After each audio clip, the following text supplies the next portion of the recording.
자, 시작하죠. 현재 시간 2025년 1월 18일. 와, 1월도 벌써 18일이야. 와, 이야. 3주 흘렀네요 벌써 거의. 야. 오후 2시 4분 지나고 있고요. 자, 큐레이븐 네 번째를 열심히 털고 왔습니다. 1시간 반을 했다는 점. 이미 플레잉 타임은 지금 저희가 뭐 부동산 얘기도 앞에 좋아했기 때문에 지금 사실상 2시간 반을 털고 왔다. 아, 뭔가 본말이 전도된 느낌이 없지 않아 있는데. 네. 예. 그런 게 재밌는 거죠. 아, 그렇죠. 네. 어쨌든 그렇고요. 그러나 에너지 남아 있죠? 괜찮죠? 아, 네. 있죠. 네. 방송을 위해서라면. 끌어 올려! 해야지. 그래도 해야지. 자, 오늘은 영화 스시 먹어야지. 150번째 시간이고요. 네, 페라리 다루도록 하겠습니다. 에피소드 100번째가 포드 대 페라리였죠, 그죠? 아, 그렇죠. 그때 끝나고 뭐 했죠? 그때 끝나고 뭐 했을까요? 사줘도 다 의미가 없어. 내가 그 비싼 거 사줬는데. 분명히 좋은 걸 해주셨을 거예요. 제가 기억, 그래서 진짜 굉장히 기억 기억 안 나는가? 그래서 제가 서운하네. 굉장히 감사했던 기억이 나요. 뭐 먹은지 기억 안 나요?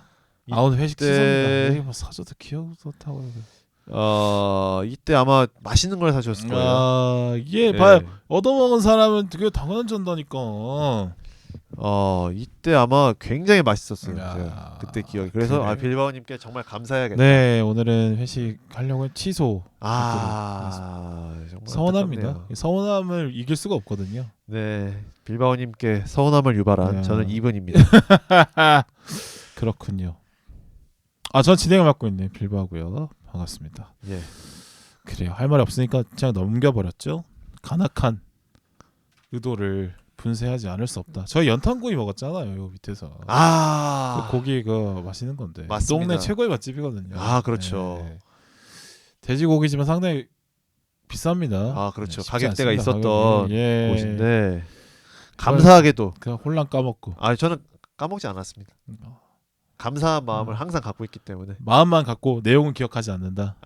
그럴 수 있죠. 감사함도 내용이죠. 예, 알겠습니다. 제가 잡담은 이 정도로 넘어가더라고. 잡담 이미 앞에서 너무 많이 했기 해서. 때문에 예. 잡담을 많이 하고 싶어하는 게 저의 취지이긴 하지만 그래도 이미 이만큼 했는데. 예. 사실은 뭐 잡담을 2시간만 또 사실 그 큐레이븐도 거대한 잡담이라고 볼 수 있거든요. 그렇죠. 네. 이건 이제 해보도록 하겠습니다. 네.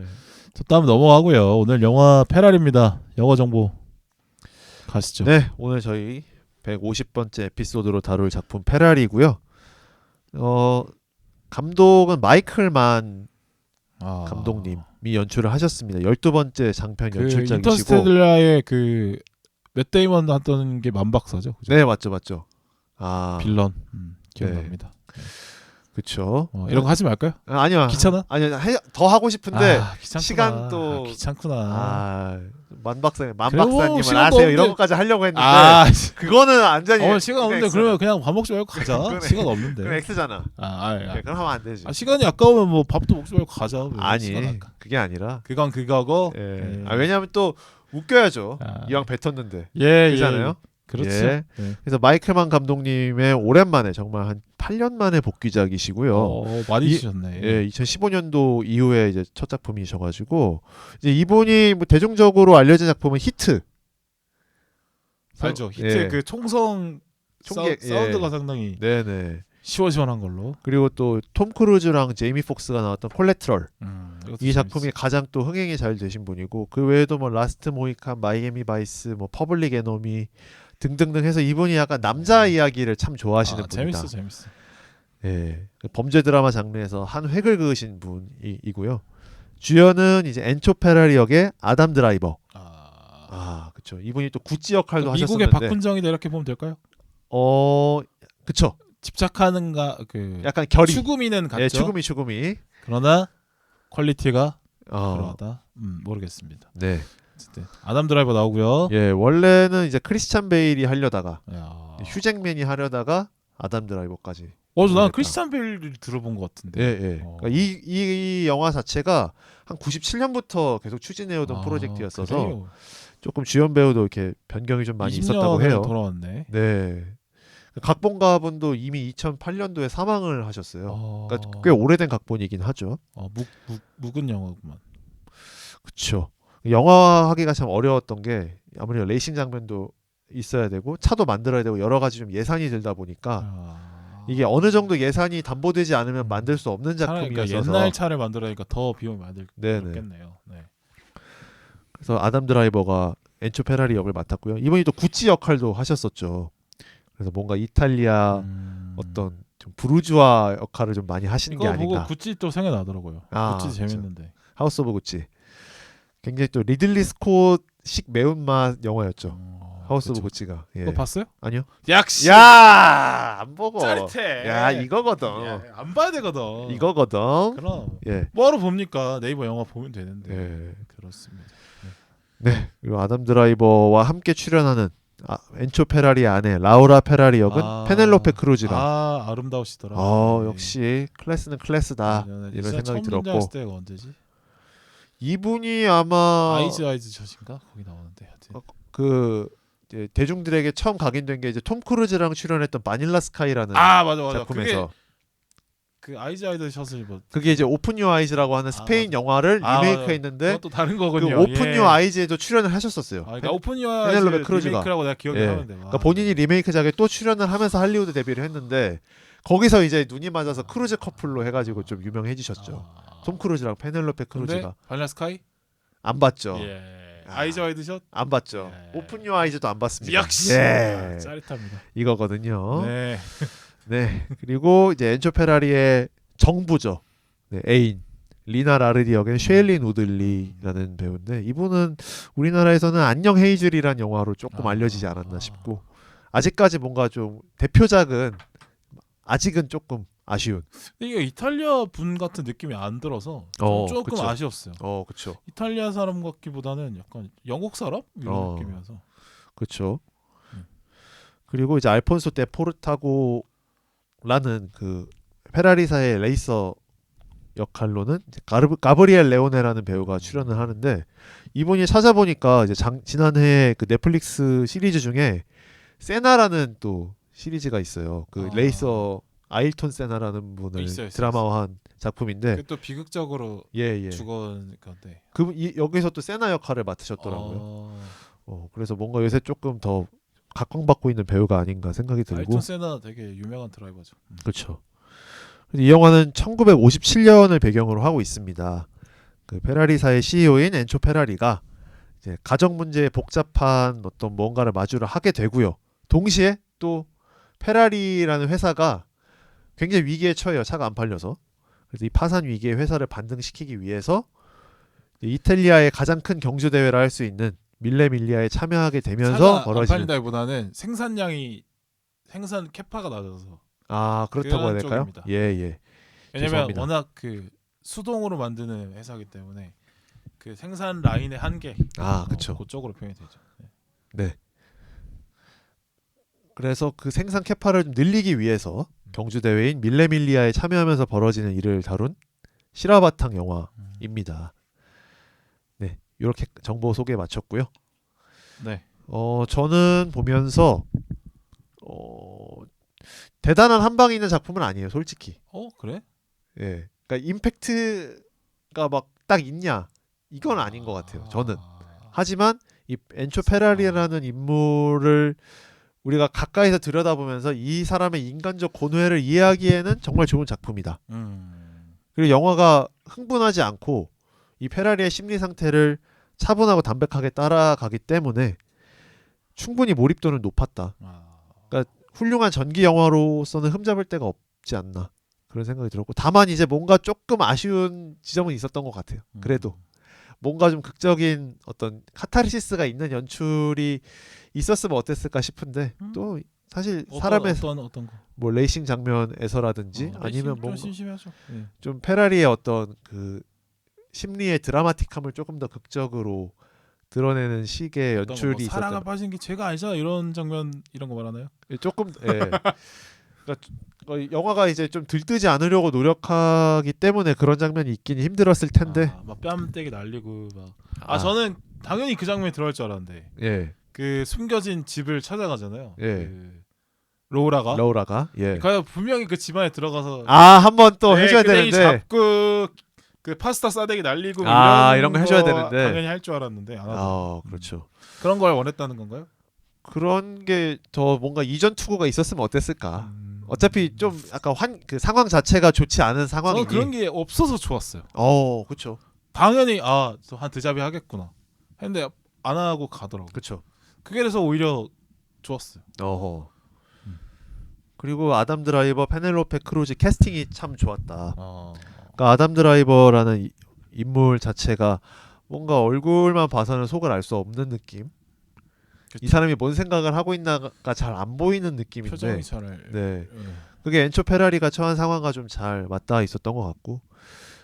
다만 이제 좀 워낙 어린 배우다 보니까 80년대 초중반 배우다 보니까 분장으로 뭐 나름 가리려고 했지만 너무 젊게 보이긴 했다. 60대 그 상황 그때 엔초 페라리의 나이가 60이었는데 그걸 구현하기엔 좀 젊어 보였다. 그 60대 골격이 아니죠. 네, 그렇죠. 네, 골격 조금 자체가 나이 든 느낌이 좀 한참 처진 느낌이 있어야 남자 되는데. 30, 40대 네. 골격이 제일 클 때인데 네, 그 느낌이 나죠. 약간 쪼그라든 느낌이 없지. 네. 그리고 페넬로페 크루즈 연기가 너무 좋았다. 생각보다 깜짝 놀랐어요. 이 영화의 발견이라면 발견이라고 할 수 있을 것 같고. 이분이 50살인데 발견. 그러니까 영화 안에서 예. 가장 인상 깊었던 포인트를 얘기하자면 어떤 거? 그러니까 그 주로 엔초 페라리랑 대치를 하잖아요, 보통. 예. 사이가 안 좋으니까. 그때 어떤 그 감정적인 장면들이 그 엔초 페라리의 카리스마에 좀 비할 법한. 그러니까 분노를 잘 컨트롤하는 느낌이 들죠. 네네. 그러니까 왜 엔초 페라리가 바람은 났지만 계속 로우라한테 파트너라고 하는지 그거를 좀 알게 되지 않나. 이 등장 장면을 볼수록 부창부수의 느낌이 있어서 굉장히 인상적이었고요. 이제 레이싱 장면은 아무래도 뭐 이제 포드 대 페라리 얘기를 뭐 뒤에 하겠지만 이제 포드 대 페라리는 조금 스포츠 느낌이 있었다면 그래 뭐 일부러 엔진 소리 막 내고 예, 했죠. 예.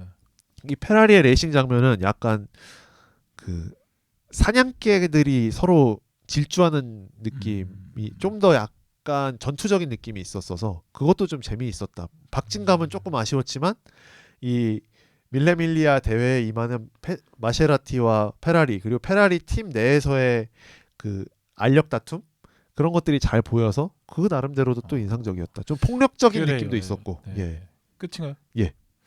그래요. 간단한 평인데 항상 간단하지 않은 게 제 특징이죠. 예, 역시 전문가답다 이런 생각을 해보고요. 뭐 저는 말 그대로 간단하게 얘기를 해보자면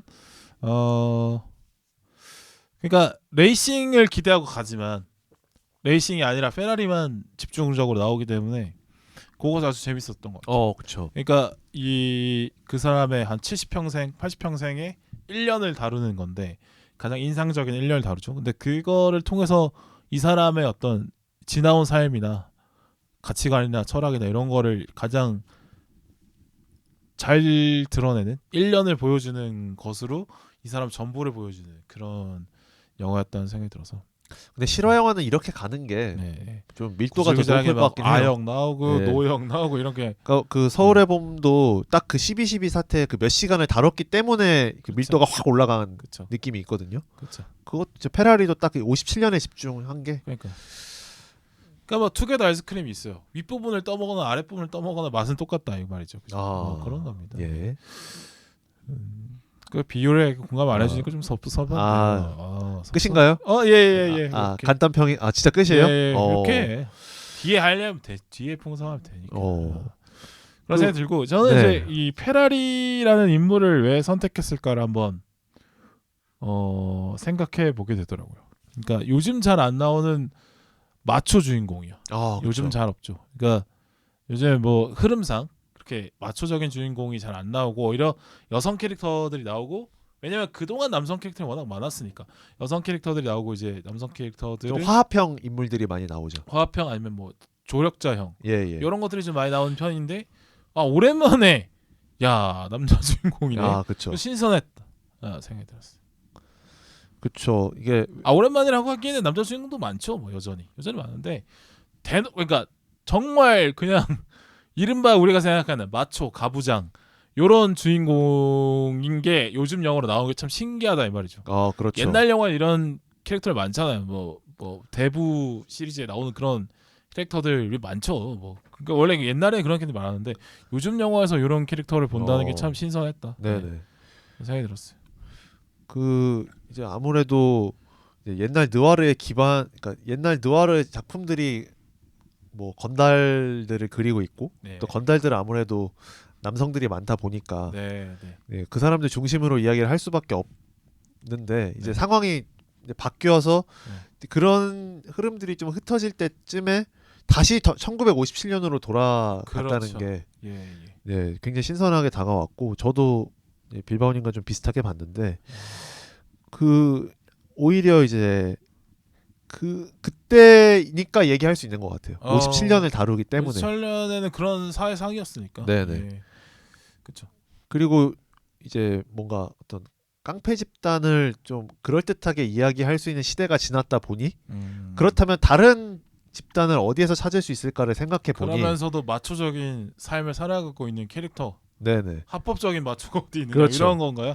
그러니까 결국에는 기업 오너 쪽에 좀 더 집중할 수밖에 없지 않나. 그 안에서의 암투, 권력 관계, 네, 네. 그리고 이 사람의 어떤 개인적인 삶이 그 기업을 운영하는 데 있어서 어떤 영향을 미치냐. 그렇죠. 이런 것들이 많은 지점들이 갱스터적인 요소가 있기 때문에 뭐 패밀리. 예, 그러니까 그렇죠. 또 이탈리아의 패밀리 문화가 또 이제 마피아로 가기도 한 거고, 네네. 요 기업 문화로도 들어와 있잖아요.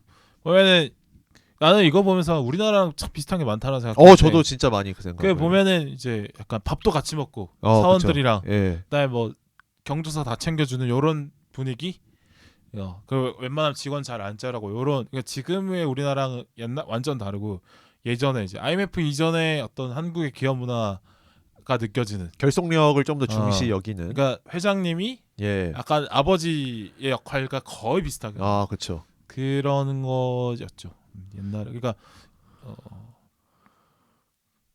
이탈리아랑 우리나라랑 비슷한 게 많구나를 네. 다시 한번 또 느끼게 되는 그런 것도 같고, 아까 이 감독이 왜 페라리라는 영화를 만들기로 했고 이 엔초 페라리를 주인공으로 했을까? 물론 뭐 인상적인 삶을 살았기 때문에 또 분명히 맞겠지만 이 사람이 좋아하는 어떤 남자 이야기에 잘 맞는 남성이라는 생각이 들었어요. 그렇죠. 네, 네. 그러니까 이제 이 마이클만 감독님이 어떤 남자들 사이의 권력 관계라든지 어떤 좀 힘 있는 사람들 간의 대치를 다루는 거를 좋아하시는 것 같은데 네, 네. 페라리도 죄송합니다. 재채기를 제가 할 뻔해가지고 깔끔하게 멈췄고요. 네. 그런 점에서 또 페라리와 로우라의 관계, 또 로우라와 또 리나의 관계 이런 것들이 어떤 그 관계 속에서의 그런 복잡함을 보여주기에 너무 좋았기 때문에 네, 맞아요. 그러니까 범죄 영화를 연출하는 느낌이 드셨을 것 같아요. 보면서 이거는 뭔가 그 갱스터적인 요소가 예, 맞닿아 있구나. 그 긴장감과 어떤 네, 격동적인 느낌과 그런 것들에 많이 끌리시지 않았나. 네, 이거는 이제 사실은 그 페라리 인물이 요즘 시대상에 안 맞는 이제 구시대적인 인물인데, 예전에는 이제 남성들에게 이런 어떻게 보면 그 가부장제가 상당히 요즘은 폐단이 많이 드러나고 이제 바뀌는 추세지만, 예전에는 이런 게 남자들에게 강요가 되는 걸 수도 있잖아요, 그죠? 그렇죠. 그러니까 이른바 남성들에게 많은 책임감을 부여하게 되는, 이른바 또 능력이 좋은 남성에게 그 부하가 더 실리게 되는, 요런 지금은 사실 많이 분권화되고 이게 단순히 뭐 정치나 행정의 문제가 아니라 어떤 문화적으로도 상당히 이제 나눠내는 것 쪽으로 분위기가 많이 바뀌어가는데, 근데 그러지 않고 예전에 생활 문화에서는 상당히 어떤 수직적인 힘으로 많은 것들을 풀어갔던 그 시대의 이야기. 인 것 같아서 그런 생각이 듭니다. 그래서 또 어떻게 보면 이제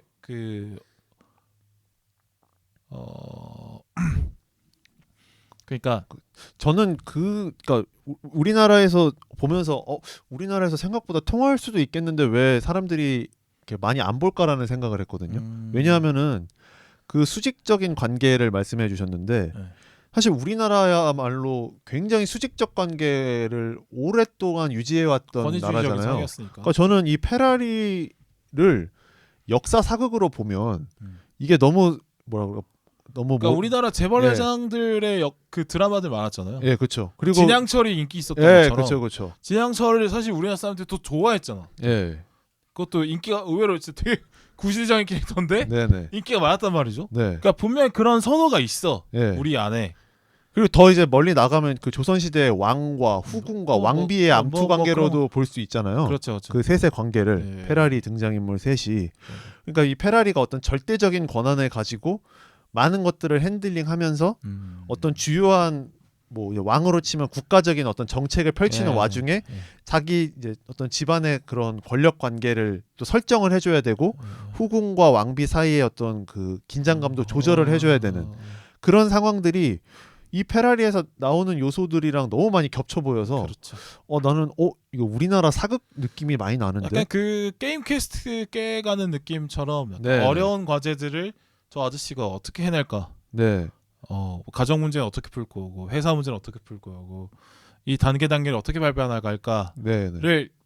계속 궁금하게 만들죠. 예, 예. 그러니까 가부장제를 다루는 작품들이 보통 이제 그런 것들을 포커싱을 많이 해주잖아요. 네네. 이 가부장제 속에서 내가 많은 권한을 갖고 있는 이 상황에서 문제들이 산적해 있을 때 어떻게 해결을 해줘야 될 것인가.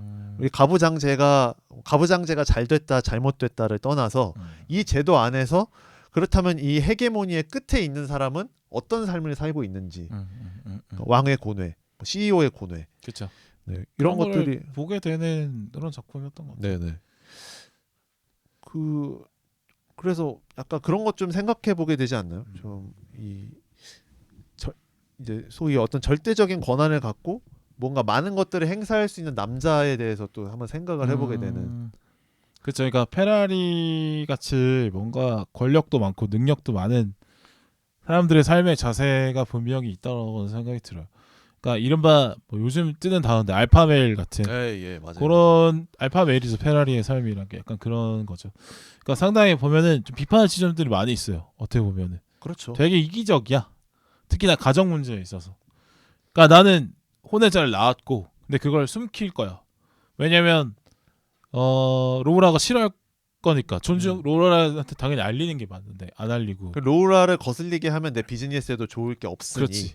그다음에 또 결혼 상대자로서 나를 성가시게 할 것 같다는 느낌이 드니까 그걸 사실 진실을 묻어버리죠. 사실 원래 그냥 솔직하게 얘기하는 게 맞는데 끝까지 숨기려고 했다라는 점에서 그렇고 또 들켰을 때도 사실 특별하게 자신을 바꾸진 않아요. 그렇죠. 애는 어떡하고 애가 잘하고 있는데 어떡할? 넌 어차피 나랑 따라갈 수밖에 없어. 이런 식의 태도를 취하고 있잖아요. 그렇죠. 옛날에 이제 그랬던 거죠. 약간 이런 생각이 들어. 군항무치라는 말이 있어요. 그러니까 군항에게는 부끄러움이 없다. 라는 말인데 뭐 제왕무치라고 하기도 하고. 근데 그러니까 이른바 그 권력의 최정점에 있는 사람들한테는 부끄러움이나 양심이나 도덕심 같은 거를 강요를 받지 않는다라는 뜻이죠. 근데 그다음에 그러니까 왜냐하면은 보통 그냥 일반적인 사람들은 어떤 생각이나 뜻과 명분을 가지고 행동을 하는데 이제 군황이라고 하는 사람들은 본인이 행동을 하면 명분이 만들어지기 때문에 그렇죠. 굳이 내가 막 어떤 거리낌을 느끼면서까지 행동을 해야 될 이유가 없는 거죠. 그렇습니다. 그러니까 자신이 능력이 있고 네. 또 힘도 권력도 있기 때문에 남들의 설득을 요하지 않는 네, 그렇죠. 남들의 동의를 원하지도 않고 필요도 없고 난 이렇게 할 거니까 따라와. 그다음에 설득을 할 생각도 별로 없는 그냥 통보만 할 뿐인 이런 삶을 계속 살아왔던 것 같아요. 더군다나 이제 이 사람은 젊었을 때부터 회사를 꾸려왔기 때문에 그런 삶의 자세들이 굳어져 있죠. 네.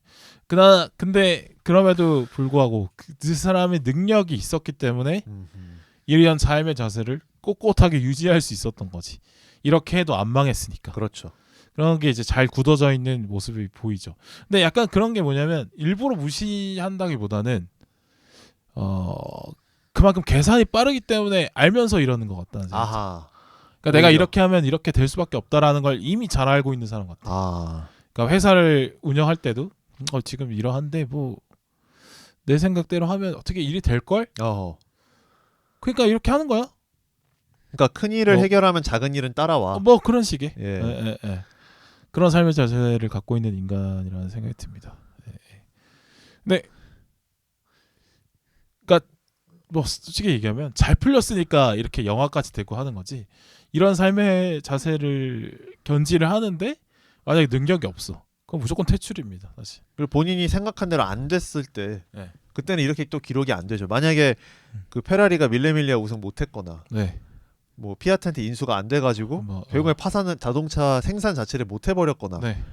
그래서 지금의 페라리 역사가 이어지지 않는다면 네네. 그쵸. 이런 일도 만들어지지 않았을 것이죠. 사실 역사란 게 그렇잖아요. 승리를 했고 뭔가 성과가 있었기 때문에 기록이 그렇죠, 됐을 텐데 그러니까 결국 그 알파메일이라고 하는 것도 우리가 이제 결국에 이 사람이 어떤 결과를 냈고 끝내 이 사람의 의지가 어떤 뭔가로 실체가 있는 것으로 드러났기 때문에 그렇죠. 어떤 긍정적인 그러니까 과정의 평가를, 어떤 네. 정당성 이런 거는 생각을 안 하는 거예요. 그냥 내가 결과를 보여줄게. 네네. 일단 내 말 들어봐.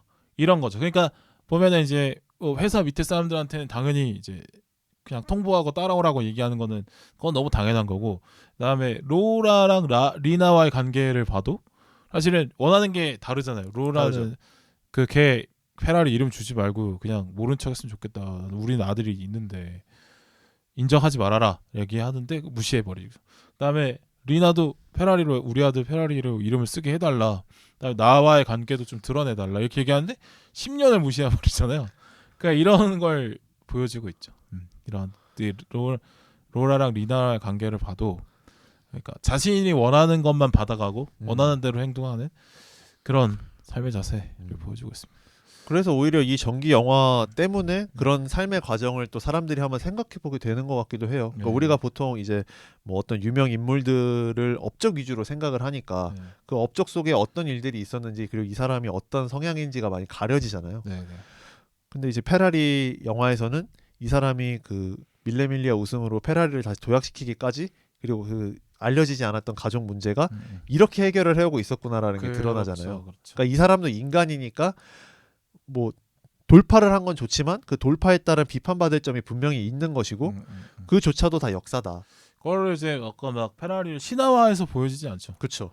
그러니까 왜 그냥 이제 페라리 우리 창업주님의 위대한 영향을 보라 뭐 이런 식의 약간 뭐 사내 홍보물이나 그렇죠. 뭐 그런 것처럼 하지 않고 이 사람은 이런 성격이고 이런 식으로 일을 하는 스타일이고 이런 장단점이 있어를 다 보여주는 거죠. 그렇죠.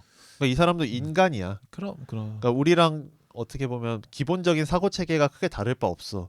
이 사람도 죽은 냉정한 CEO 같지만 죽은 아들을 항상 슬프게 생각하고 이 먼저 떠나간 사람들을 슬프게 생각하는 사람이고 또 자기의 모순에 있어서는 당당하게 대처하지 못하는 측면도 있고 뭉개버리고 넘어가는 혹은 회피하는 모습도 보여주는. 그러니까 당신이 생각하는 알파의 개념이 꼭 그렇지만은 않은 거야.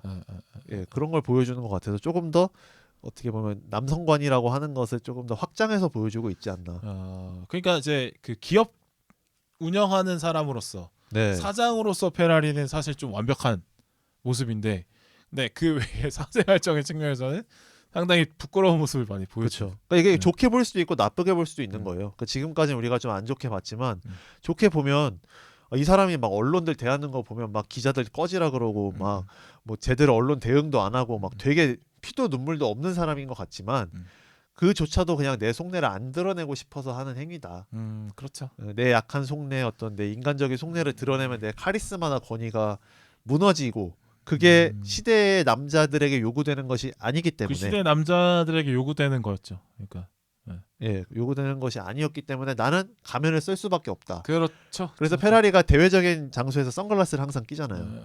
표정을 잃히지 않기 위해서 같은데. 그것도 이제 자기 나름의 남성성을 무너뜨리지 않기 위한 요소가 아니었나 싶어요. 생각해 보면. 그러니까 세상이 이런 수컷들을 요구를 했죠. 그러니까 약한 모습을 허용하지 않았죠. 수컷들에게. 그만큼 이제 남성 위주의 사회였기 때문에 이제 그게 안 좋은 점도 많지만 그 남성들이 견뎌내야 됐던 압박감들도 상당히 있었다라는 생각이 들고요. 네네. 그리고 이제 전 지구적으로 어떤 다양성이 주창된 지가 많이 안 됐잖아요, 사실은. 그렇죠. 전 세계적으로. 긴 역사를 통해서 긴 시간 대부분은 이제 이런 남성 위주의 사회였으니까. 어떤 스테레오타입 안에서 각자의 역할을 할 수밖에 없는 사회였기 때문에 엔초 페라리도 그런 인물 중에 하나였다. 그렇습니다. 그걸 보여준 것 같습니다. 저는 요거 보면서 이 수컷이란 무엇인가 한번 또 얘기해 볼 수 있죠. 대해서 생각을 해보게 됐거든요.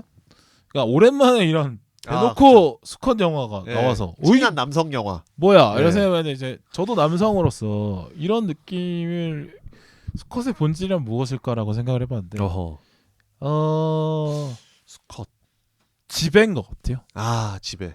그러니까 본질을 지배하길 원합니다. 그러니까 뭐냐면 이거는 결국에는 이제 생식의 문제로 가는데 핸들링을 할 수 있냐 없냐. 예, 그러니까 그 남성의 그러니까 이거는 인간의 남성이 아니라 수컷으로서 동물의 수컷을 얘기하는 겁니다. 생물학적으로. 생물학적으로. 왜냐면 그 생식의 방식이 수많은 나의 정자를 수많은 난자와 만나게 하는 것이 자신의 유전자를 널리 뿌리는 거잖아요. 동물로서의 수컷으로서의 어떤 생존 방식이죠. 그러다 보면은 다른 남성들은 다 나보다 밑에 두는 게 맞고 경쟁을 통해서 이겨서 그다음에 지배관계에 두는 거고 여성들 중에서도 이제 내가 원하는 여성을 뭐 이제 생물학적 개념으로 취할 수 있는. 그러니까 어쨌든 자기 빼고는 다 영향력 밑으로 두는 게 좋은 거죠. 그러니까 서열화를 부추기고 어떤 그럼. 권위라는 걸 만들면서 자신의 맞아. 어떤 남성성을 과시하려는 그렇죠. 본능. 그러니까 질서를 빡빡하게 세우고 그 질서의 정점에 자신이 서는 그런 걸 원하는 게 일단 그 동물로서의 수컷의 본능이 아닐까. 그래야지 나의 유전자를 많이 퍼뜨릴 수 있으니까. 근데 그런 것들이 이제 수컷으로서의 본성 중에 하나라는 생각이 들고 그래서 승리에 되게 집착하는 승리. 것 같아요. 그러니까 이 페라리가 그 회장으로서 보여주는 모습이 다른 회사랑 내가 돈 줄게 내 돈 받아서 써라고 해도 거절 이런 식으로 나오고 그다음에 다른 회사 지금 회사가 위험하니까 뭐 그러니까 정확히는 그런 거죠. 그러니까 자존심을 지키면서 승리할 수 있는 방법을 계속 찾고 찾죠. 싶어하는. 그러니까 계속 살아남기 위해서 남 밑으로 들어와라는 식의 본질은 그런 제안들을 계속 받는데 거부하고 스스로 생존하는 방식을 계속 거는 거잖아요. 그래서 밀리밀리야 한 방으로 한번 뒤집어 보겠다라는 생각을 하는 거죠. 그러니까 다른 남성의 밑에 들어가면 안전하게 생존할 수 있는데 그런 식의 생존은 의미가 없다. 무조건 내가 정점에 서야 된다. 그러니까 위험을 계속 유지를 하려면 위험을 계속 무릅쓰면서도 그러니까 뭐 아니면 도식으로 위험을 써서 내가 한 방을 쳐서 그 머리 위에 서면 모든 것이 해결된다라는 식의 어떤 그 방식을 항상 택하고 있는 거죠. 그래서 수컷의 어떤 위험 감수하는 성향 이런 것도 보면은 이제 페라리의 삶을 통해서 좀 볼 수 있지 않나 생각이 들어요. 이제 원숭이 다큐 같은 거 보면은 가끔 되게 서열이 낮은 원숭이들이 큰 기술을 걸면서 이제 서열 1위, 2위를 위협하는 그런 장면들이 나오잖아요. 딱 봐도 질 것 같은데, 근데 거는 경우들이 있어요. 그러니까 그것조차도 다 어떻게 보면 모든 이게 서열화가 뭐 일어나서 일어난 거지 다 모두도 1위를 위한 본능이 있는 거예요. 그렇죠? 그렇지만 모두가 1위가 될 수 없기 때문에 다들 이제 어떤 생존의 목적을 두고 참고 있는 건데 페라리 같은 경우는 나는 충분히 그 먹이 사슬의 최정점에 오를 수 있다라고 생각을 하니까 굳이 나는 그런 2, 3위 전략을 쓰지 않겠다. 그래서 레이서들한테도 얘기하잖아요. 계속 1위 해라고. 너희들 절대 물러서지 마라. 죽을 각오로 해라. 그러니까 너네가 물러섰기 때문에 게임에 진 거다. 다음 게임에는 절대 물러서지 마라. 부딪힐 각오를 해라. 그러니까 뭐 너희들이 스포츠 하듯이 아이고 내가 2등 했지만 1등한테 박수 쳐주고 이런 거 하지 마라. 무조건 그냥 뒤질 생각을 하고 해라 그냥. 그렇죠. 그러니까 1위가 아닌 생존은 의미가 없다. 그렇죠. 근데 이런 그러니까 물론 사실 그 페라리의 극단적인 생각인 건데, 그러니까 어떻게 보면은 이제 생존을 위해서 그런 수컷의 본능을 그냥 대부분은 좀 꺾고 생존을 선택하지만 페라리 같은 사람은 그게 안 되는 사람인 거다. 이런 걸 좀 보여주는 것 같아. 그러니까 취업을 할 것이냐 창업을 할 것이냐 그런 차이인 거죠. 취업이라는 거는 어디 밑에 들어가는 거고 창업은 작더라도 내가 일단 내가 우두머리에 서겠다 그 욕심이 있는 사람들인 건데 하여튼 그걸 보면 페라리의 삶을 보면서 약간 그 위험을 감수하면서도 승리에 집착을 해서 계속 도박을 계속 걸어서 자신의 덩치를 계속 키워나가는 거죠. 근데 그 꾸준히 키워나가는 걸 과정을 통해서 정점에 오르고자 하는 본능을 보여주는 그렇죠. 페라리를 통해서 수컷의 본능을 볼 수 있던 것 같고 그다음에 전 데포르타도를 보면서 알폰소 그 이제 중간에 이제 스페인 출신 레이서죠. 걔를 보면서 뭐냐면 얘가 운이 안 좋은 페라리구나 라는 생각이 드는 거죠. 그러니까 예를 들어서 페라리도 운이 계속 그러니까 능력도 있고 운이 좋았기 때문에 계속 이제 그 위험한 고비들 아니면 스스로 도박수를 걸었든 뭐 위험한 상황에 빠지든 그걸 계속 이겨냈기 때문에 결국에 보면 그 뭐죠? 그 타짜의 야 마포대교에 무너졌냐? 할 때 그 대사 나오기 전에 내가 이놈 제끼고 요놈 제끼고 그게 어떤 페라리의 삶이거든. 그렇죠. 근데 이제 대부분은 제껴진단 말이야. 근데 제껴진 대부분의 알파메일을 꿈꾸면서 남자들이 꿈꾸면서 살지만 모두가 페라리가 될 수 없어요. 왜냐하면 페라리 같은 자리는 오로지 한 명에게만 주어지기 때문에 확률적으로 데포르타드가 잘못한 게 없어도 죽을 수 있다라는 그렇죠. 거지. 그러니까 본인의 의지만 갖고는 올라갈 수 없는 자리인 것도 맞죠. 운과 능력이 같이 따라줘야 가는 거죠. 그러니까 데포르타드 같은 경우도 페라리처럼 욕망이 있는 애예요. 그러니까 그렇죠. 난 아직 젊고 그다음에 나 스페인에서 와서 인맥도 없는데 내가 가진 능력밖에 없으니까 내가 능력 보여주겠다. 그러니까 바로 들이대잖아요. 그냥 바로 페라리한테. 들이대죠. 네. 그다음에 위험을 실제로 감수해요. 얘는. 그렇죠. 내가 어차피 여기서 쫄보로 남아 있어 봤자 알파맨이 될 수 없다.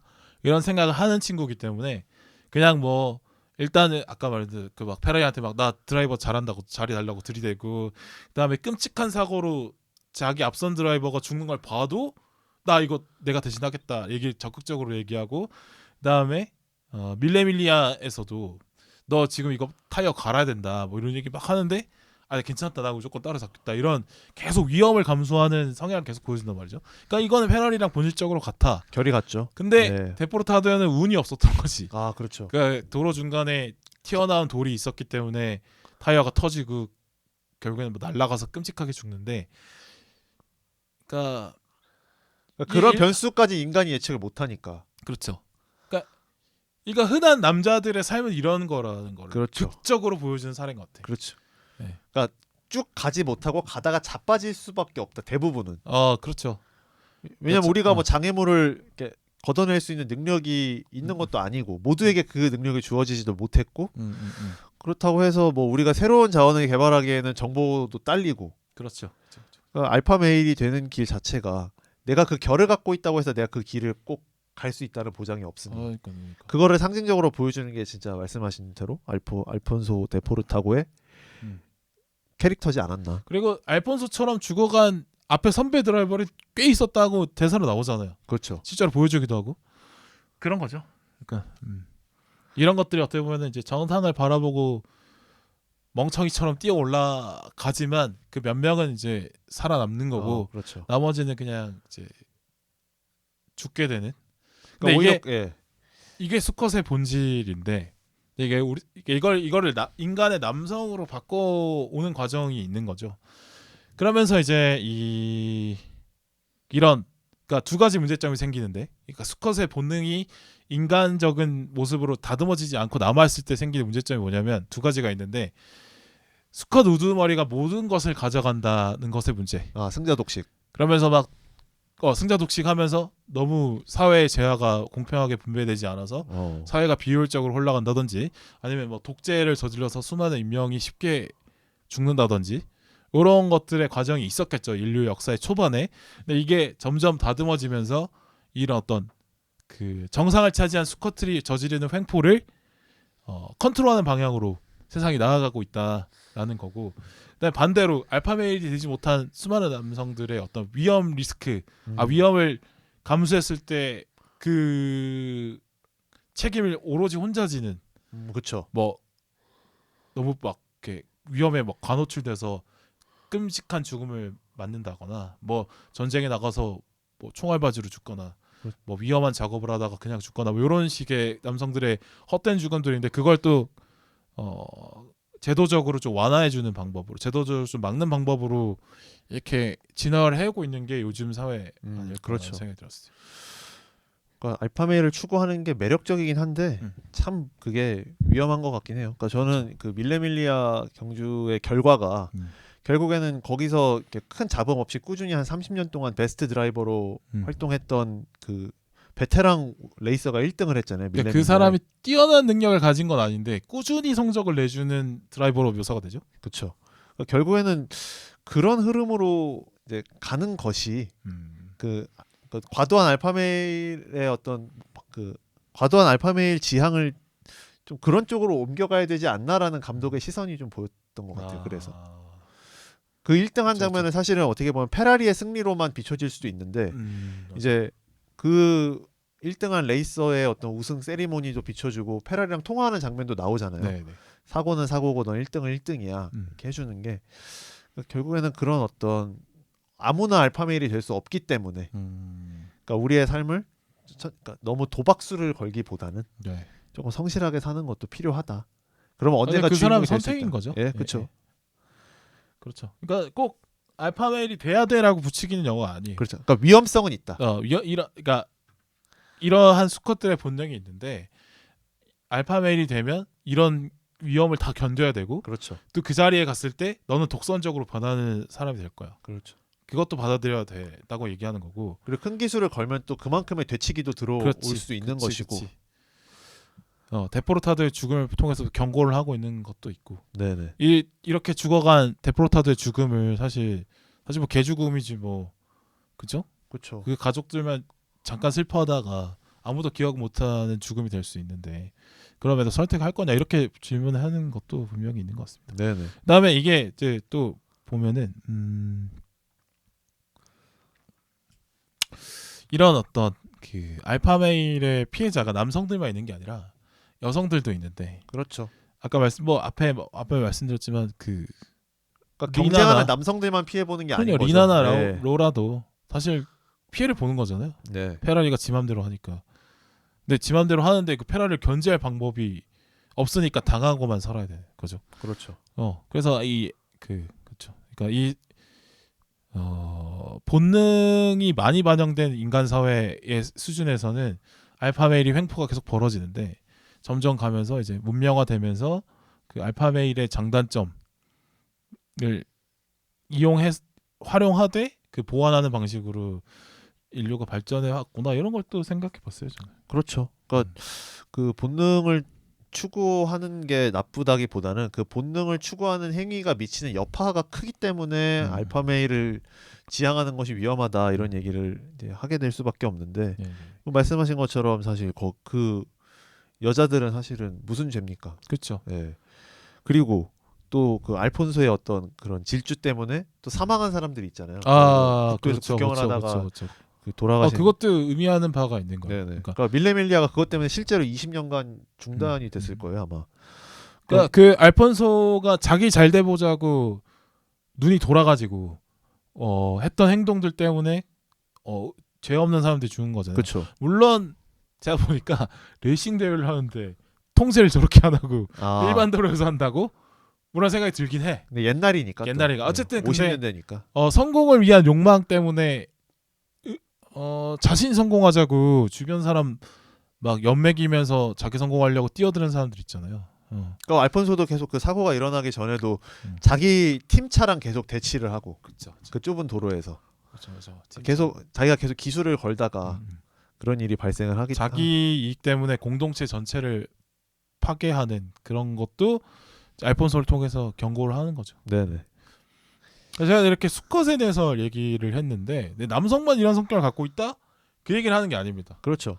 대다수의 그런 성향이 좀 더 있을 것이다라고 얘가 그러니까 지배적 성향에 대해서 이야기를 하는 것이죠. 그렇죠. 네. 여성들도 당연히 권력 의지적으로 갖고 있는 분들 많잖아요. 네. 그래서 로우라가 어찌 됐든 그 본인이 어떤 그 페라리 회사의 사업적인 부분에 있어서 본인이 권한을 갖고 있는 것도 있었고 그리고 실제로 이 페라리가 흔들릴 수 있는 정도의 자금까지 확보를 해놨기 때문에 오히려 그것이 흔들려서 버틸 수 있는 수준 네. 자금.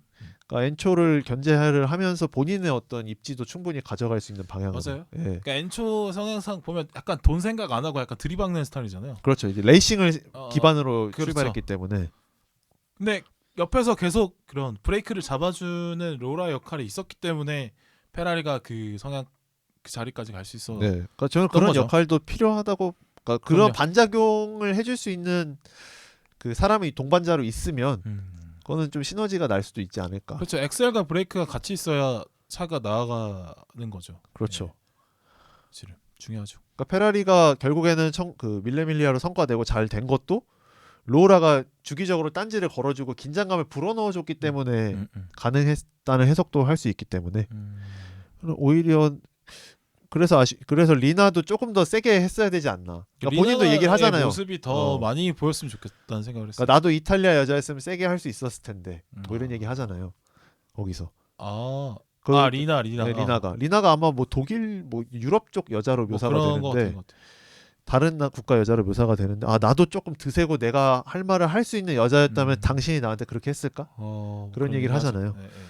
그러니까 오히려 알파를 지향하는 사람들은 지향하는 사람들을 통제하려면 그 사람들이 이기려고 한다기보다는 그 사람들의 어떤 가장 중요한 거 한두 개를 쥐고 같이 가는 방향으로 가는 것도 올라타라. 예. 그 스피드를 뛰어잡을 수 없다면 그냥 그 위에 올라타는 것도 나름의 또 그것도 어떤 지배적인 무언가를 또 행사할 수도 있는 거니까 나쁘지 않다. 약간 계속 그 김 씨를 향한 그 얘기를 하는 것 같은데 그러니까 그 사람의 어떤 그 사람도 문제죠. 그러니까 뭐 김이 아니어도 그 개인만 놓고 봤을 때는 사실 자기 능력 이상으로 성공을 한 건데 그렇죠. 그 모든 방법들이 있어 불법적이고 상식적이지 못하고 천박해서 그렇지. 자기 개인만 놓고 봤을 때는 뭐 전략상 뛰어나다고 볼 수 있죠. 그러니까 자축인묘 진사오미 할 때 그 쥐가 소 등에 타고 있다가 네네. 결승선 앞에서 점프를 먼저 해서 1등이 된 것처럼 그 얘기 알죠? 네. 이제 알 것 같아요. 그거 몰라요? 12지 정하는 이야기? 이제 알았어요. 이제 알았군요. 예. 쥐가 1등한 이유는 그것 때문입니다. 누가 봐도 쥐가 1등할 수 없잖아요. 그렇죠. 스피드가 뭐 남다른 것도 아니고. 그러니까 소 등 뒤에 타고 있다가 그랬구나. 결승선 앞에서 뛰어가지고 1등한 거예요. 그러니까 이제 실권을 누가 지냐를 맞춰보면 네. 꼭 그 알파를 내가 지향할 필요는 없는 것이다. 그렇죠. 여러 가지의 승리 방식은 여러 가지가 있는 거죠. 네네. 근데 이제 살아가다 보면 알파가 아직 아닌 사람들한테는 너 왜 알파 안 해? 라고 그렇죠. 자극을 계속 예. 주변에서 많이 하고. 그리고 또 그런 사람들을 되게 선망의 대상으로 이제 사람들이 만들죠. 묘사를 하니까. 그럼요. 왜냐면 근데 그게 단순히 알파가 뭐 기업적으로 성공한 사람, 뭐 정치적으로 성공한 사람 이런 게 아니라 뭐 연예인도 사실 그런 그렇죠. 위치에 가 있는 거고 대부분 이제 우리가 많은 뉴스에 나오는 사람들이 그런 힘을 많이 갖고 있는 사람들을 많이 나오다 보니까 어찌 보면 이제 그런 그 권력의 욕망에 노출이 많이 되죠. 네. 그렇습니다. 좀 약간 얼기설기한 것 같은데 뭔가 그러니까 우리가 이제 수컷을 지향하는 게 이제 뭐 그거는 페라리만이 할 수 있는 또 부분이 있어서 예, 수컷 다움이 뭘까를 또 생각해 보게 되는 것 같아요. 예. 우리가 할 수 있는 수컷 다움이 뭔가. 예. 그런 걸 또 얘기해 보지 않았나. 정의를 또 내려볼 필요가 있는 것 같아요. 근데 여기서 이 영화가 말하는 건 확실히 그러니까 수컷에 대한 본성을 묘사한 거지 찬양한 건 절대. 그렇죠. 그 해석은 이제 관객들이 하기 나름인 거고. 그랬기 때문에 그 부인이나 정부 캐릭터를 둔 것 같고요. 그렇죠. 예. 페라리의 민낯을 보여주기 위해서. 네네. 그렇구요. 또 약간 포드 대 페라리 얘기를 또 비교를 조금 해볼 수밖에 없을 것 같은데 네. 뭐 사실 워낙 지향하는 바가 다르기 때문에 사실 뭐 동일선상에서 놓고 보기는 어려울 수도 있겠으나. 근데 둘 다 재밌는 작품이기 때문에 네네. 비교를 하고 싶은 욕망에 자극을 받는 것이죠. 그렇죠. 예. 근데 저는 보면서 그 지향점이 다르죠, 예. 두 영화가. 아까 말했던 것처럼 포드 대 페라리는 페라리를 보고 나니까 이건 완전 스포츠물이구나. 그러니까 그렇죠. 맷 데이먼이 코치고 크리스찬 베일이 약간 엇나간 선수고. 약간 동화야. 예. 동화 같은 거죠. 그 두 사람의 우정, 예. 그다음에 그 아빠와 아들의 어떤 그 뭐 관계 이런 거. 그렇죠. 그리고 동화 포드와 같은- 페라리라는 그 회사의 대립 관계에서 이 두 켄 마일스와 캐롤 쉘비 이 두 사람이 어떻게 이 대립 관계 속에서 자신의 가치를 실현해 나가는지 이런 그렇죠. 것들을 보여주기 때문에 뭐 관료주의의 폐해 예. 보여주고. 그러니까 어떤 뭐 기업 CEO가 잘 보이는 영화는 아니에요. 포드 대 맞아요. 페라리는 오히려. 예. 근데 이제 페라리는 철저하게 그 밀레밀리아 진두지휘를 엔초 페라리가 다 직접 하고 맞아요. 그 조금 더 날것에 가깝고 어떤 짐승적인 면모를 보여주기 위한 작품이기 때문에 그래서 레이싱 장면에서 저는 확연히 구별이 된다고 맞아요. 보여지거든요. 좀 더 오락적이죠. 포드 대 페라리가 좀 더 박진감 넘치고 사람들이 이 승부를 기대하게 만드는. 그리고 사람들이 느끼고자 하는 감정을 줘요. 그렇죠. 뭐 아버지와 아들과의 몽글몽글함이랄지 뭐 우정이 주는 몽글몽글함 뭐 이런 거. 그 유대 관계를 좀 그다음에 중요하게 생각하는데 그 약자가 이겼을 때 주는 쾌감 이런 것들 사람들이 원하는 감정을 주는 작품이죠. 네. 근데 안에서 페라리의 레이싱 장면은 이제 밀레밀리아가 시작하기 전에 자동차들이 한 대씩 한 대씩 나오면서 그 엔초가 운전자들한테 얘기를 하잖아요. 막 이렇게 해라. 근데 그게 뭔가 유대 관계로 이야기하는 느낌이 아니고 그냥 가서 네. 애들 다 들이박아. 그러니까 내가 푸는 사냥개한테 한 마디씩 하는 그런 느낌이 들거든요. 좀 더 노골적이죠. 사실. 예. 그 포드 대 페라리의 약간 레이싱 같은 경우는 약간 그 더 나음을 향상을 위한 어떤 순수한 추구 그렇죠. 요런 느낌으로 이 역전 드라마가 좀 돼야 되는데. 그리고 켄 마일스의 어떤 그런 향상에 대한 어떤 엔지니어의 순수함 요런 식으로 표현이 되는데 그리고 켄 마일스가 그 부당한 그 명령에 대해서 호응을 할까 안 할까 뭐 이런 식인데 이런 거 근데 그런 사실 현실적이지 않죠. 조금 판타지가 있죠. 페라리니까 이게 현실인 거지. 그렇죠. 야, 너 못하면 잘려. 죽을 준비해. 그렇죠. 죽을 각오라란 말이야. 사실 이게 현실이잖아. 그러니까 많은 직장인들이 강요받는 네. 성과에 대한 너 절대 걔 앞지르지 마. 너 걔 뒤에 있어. 어. 그러니까 내가 같은 팀 선수보다 더 나은데도 내가 할 수 있는 포지션이 딱 정해질 수밖에 없는. 그렇죠. 네. 그러니까 내가 잠긴말 정도밖에 안 되는 상황인 거라 더 폭력적이죠. 더 네. 현실적이고 잔인하고. 그래서 사고 장면이 더 임팩트 있게 다가오는 것 같네요. 페라리에서 예. 그 데포르타도 죽는 거를 되게 리얼하게 묘사. 적나라하게 묘사해가지고 깜짝 놀랐어. 진짜로. 이런 그러니까- 거 좋아하잖아. 좋아. 그러니까 그 거기서 이제 거기서 그 이제 사고 이후의 그 모습들까지 다 보여주잖아요. 그러니까. 그게 마치 이제 짐승이 죽어 있는 느낌. 이었어가지고 그쵸. 그냥 로드킬 당한 건- 고라니나 어떤 강아지의 느낌이 있어서 어. 참 세상이 잔인하구나. 인간 그러니까 세상이 참 잔인하다. 데포르타고의 캐릭터에 집중을 해야 돼요. 거기에 메시지가 있어. 그러니까 그 수컷의 본능에 심취한 나머지 너의 인생을 자기의 인생을 예, 소중하지 않은 사람의 최후다. 그렇죠. 이런 거죠. 그러니까 뭐 저도 이쪽은 잘 모르는 분야긴 하지만 이제 태양에 가려다가 결국 태양빛에 타버린 이카루스. 네. 보통은 이카루스의 길을 걸게 되니까 신의 그쵸, 영역에 그쵸, 도달하지 그쵸, 그쵸. 못하니까. 그러니까 이카루스 선어가 이제 욕망에 대한 경계를 하는 작품이니까 네. 그렇습니다. 둘 중에 하나 보라고 하면 뭘 볼 것 같아요? 저는 그냥 영화 모르는 사람들한테 추천하면 포드 대 페라리를 그쵸? 추천할 수밖에 없는 것 네. 같아요.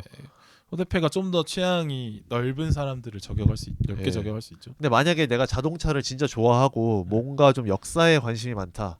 그러면 페라리를 보는 걸 추천하고 싶어요. 그러니까 페라리가 약간 좀 더 페라리도 잘 연출이 잘 됐지만 좀 더 노골적인 느낌. 좀 그러니까 더 각색의 더러운 비주얼을 봤을 모습을 때, 피하지 않고 보여주는. 네, 그러니까 범죄물에 가까운 느낌이라 그렇죠. 조금 더 우리 그 속내의 지저분함을 확인할 수 있어서 그렇습니다.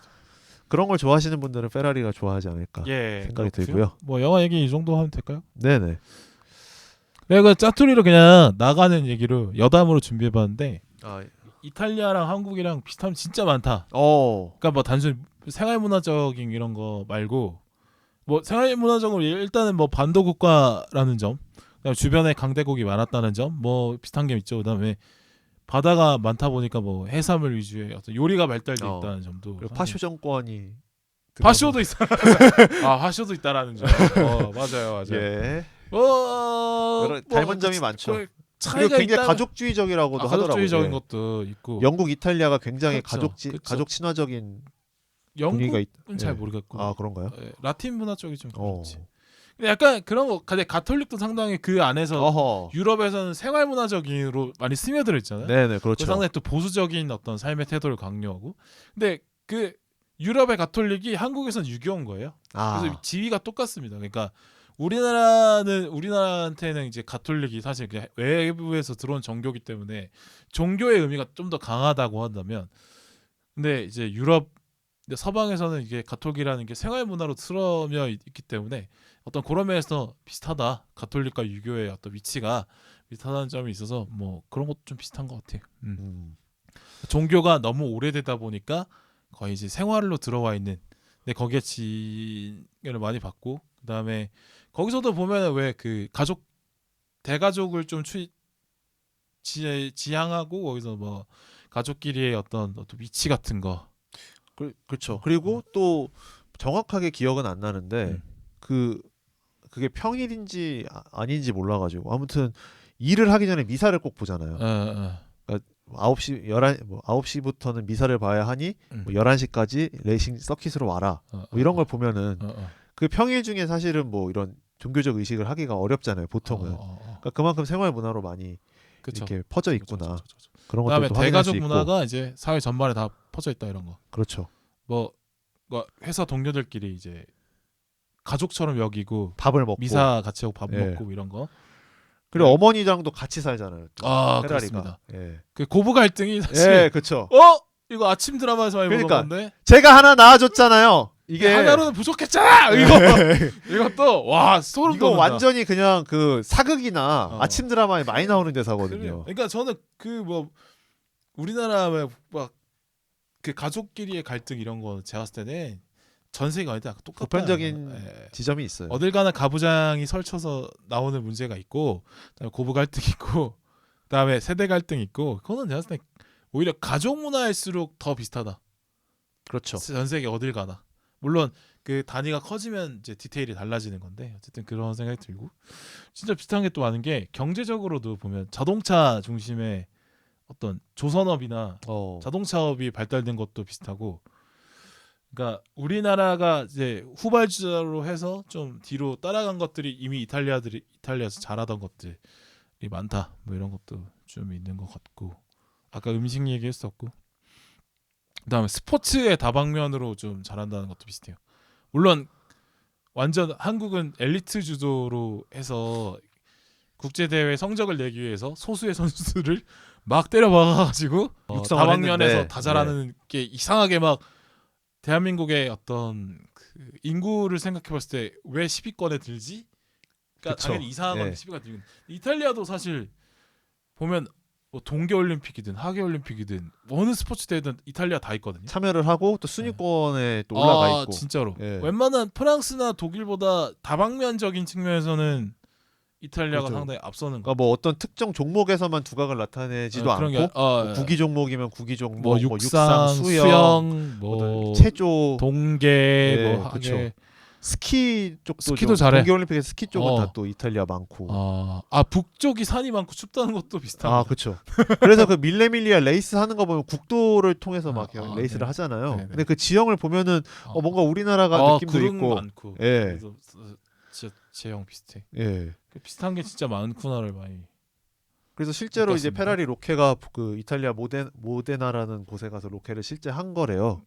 거기에 또 페라리 원래 본사가 있는 곳이라. 네네. 그리고 그 페라리가 그 이제 미용실 가는 장면? 그것도 실제 페라리가 가는 미용실에서 찍은 거고. 아무튼 그 이탈리아에서 많이 찍었는데 그 모습들이 이제 물론 뭐 건축 양식의 디테일한 차이는 있겠지만 또 특히 땅의 지형에 있어서는 우리나라랑 또 겹치는 점이 많구나. 예. 그래서 그걸 보는 재미도 있더라고요. 그렇죠. 우리나라의 문화와 많이 겹쳐 보이는. 예. 근데 스페인도 비슷할 것 같지만 또 다르거든 또 거기는. 약간 물론 뭐 비슷하겠죠 다른 나라에 비해서는. 어쨌든 이탈리아와 상당히 흡사한 점이 많다. 흡사한 점이 많다. 예. 뭐. 그러니까 페라리 은근히 그러니까 디테일을 보는 재미가 또 있는 것 같아요. 그러니까 페라리 진영철.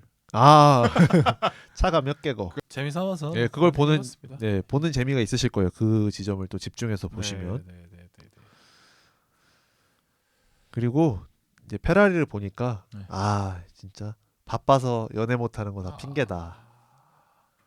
연애 열심히 하려고. 저는 진짜 거기서 또 인상적인 장면이 진짜 쓸데없는 장면일 수도 있는데 이제 레이싱을 하잖아요. 그럼 레이싱을 하면 그게 이제 서킷을 도는 레이스가 아니기 때문에 각 이제 CEO들이 그 어떤 거점에 가서 계속 대기를 하고 이런 상황들이 있는데 그 애인을 미리 거점의 호텔에 이제 묵게 한 다음에 1시간 정도 만나는 장면이 있어요. 그러니까. 그래서 뭐 나 2시 반까지만 가면 돼 하면서 1시간 동안 서로 이렇게 또 애정을 나누는 장면이 있는데 야 진짜 이래서 연애하려면 진짜 바빠야 되긴 해요. 왜냐면 자기 할 일 다 하면서 시간 따로 그러니까 내고 그래 틈틈이 할 수 있는 건데 그럼요. 계속 또 새로운 이성을 계속 만나려면 계속 이제 이게 누구를 만나는 사람이 있던 없던 계속 그 에너지를 쏟을. 그러니까 시계에 집착할 수밖에 없어 삶이. 페라리의 삶 자체가 레이스면 레이스, 인생이면 인생. 보면은 아침 먹기 전에 들어와라 하잖아요. 바람을 피든 뭐 하든. 그러니까 아침 먹기 전에 딱 들어오잖아요. 그런 것들. 그런 걸 보면서 진짜 시간을 잘 써야겠구나. 그리고 사람들이 바빠서 연애 못 한다는 거는 이제 나한테 관심이 없다는 거구나. 뭐 이런. 그럼요. 예. 핑계라는 뜻이. 나 바빠서 연애 예. 못해 이런 거는 예. 너한테는 관심이 없어. 너한테 물론 써줄 진짜 시간은 그런 없어. 경우도 있는데. 예. 그런 경우도 있는데 대부분 다수는 예. 다수는 그렇다. 음. 그런 거를 또 그런 디테일한 또 생활의 감정들. 예. 열심히 살자. 예. 그리고 사랑을 하자. 그렇죠. 뭐. 그 페라리도 항상 그 기본에 사랑이 있어. 애인이랑 아들을 만나러 가면 표정이 확 풀어지거든요. 또 동료들 또 그 회사 직원들도 다 챙기고자 하는 마음이 있는 것 같아요. 그렇죠. 예. 그런 것들 중요하다. 유대 관계 어떤 스킨십이 참 중요하구나. 한번 사는 인생 막 열정적으로 열정 막 그러니까 이런 거 보면은 다 모두가 이 정점에 서고 싶어하는 이거 남녀 여자 다 떠나서 나도 저 권력의 정점에 서고 싶어 나는 그 욕망은 다 있는 것 같아. 그렇죠. 네, 페라리가 그걸 자극하는 인물이라는 생각이 듭니다. 그렇죠. 할 얘기 남았나요? 저는 오늘 알차게 떠든 것 같은데요. 예. 저희가 아무래도 뭔가 이렇게 하나에 포커싱해서 이야기해 본 적도 오랜만인 것 같아요. 페라리 편에서. 그러니까 보통 우리가 복수의 테마를 다루는데 오늘은 뭔가 수컷, 알파메일, 어떤 최고 그쪽으로 갔죠. 권력지향에 관련된 이야기를 좀 집중적으로 해서 재미있었습니다. 이 수컷에 대한 통찰을 풀어내는 분석은 잘 없지 않을까. 그렇죠. 그리고 그리고 권력지향까지는 얘기 많이 할 수 있어. 이걸 수컷으로 더 들어가는 것은 쉽지 않다. 그렇죠. 예. 그렇죠. 일반적인 팟캐스트에서 할 수 있는 분석은 아니라고 자부합니다. 예. 어떠셨습니까, 빌바오님은? 조금 약간 이게 그러니까 이 수컷이라는 단어가 갖는 부정적인 의미가 워낙 있다 많다 보니. 좀 그게 저어되는 면이 있으나 오해 없이 전달하려고 좀 설명 많이 드린 것 같아서. 그러니까 이게 보편적인 개념인 거죠. 최고를 향하려는 마음, 뭐 이런 거죠. 스컷다운. 네. 그동안은 이제 남성 중심 지향적이기 때문에 그리고 페라리가 다루고 있는 시대상이 그랬기 때문에 그런 거지. 모두가 다 그런 마음을 갖고 있다. 제가 앞에 그 몸풀기를 2시간 반 해버려가지고 약간 정신적 에너지가 좀 떨어져서 네네. 조금 설명이 덜 됐을 수도 있겠다 생각 들긴 하는데 다 이제 감안해서 들으실 거고 이제 영화를 보시면 돼요. 사실은 영화를 보고 완성을 시키시면 어떨까 그렇습니다. 그런 생각을 해봅니다. 예. 네. 뭔가 더 말을 붙여서 막 정리를 더 열심히 해보려는 생각이 그런 욕망이 드는데 네. 그걸 해봤자 잘 안 되더라고. 안 될 것 같아요. 그리고 안 될 것 같아요. 안 될 것 같아요. 맞아요. 제가 오늘 잠도 좀 못 잤고 오늘 이 친구한테 맡겨보는 게 어떨까요? 그럴까요? 이 친구가 정리 잘해줄 것 같아요. 그냥 끊어주세요. 우리 슬레이트 끊어주시죠. 하나, 둘, 셋.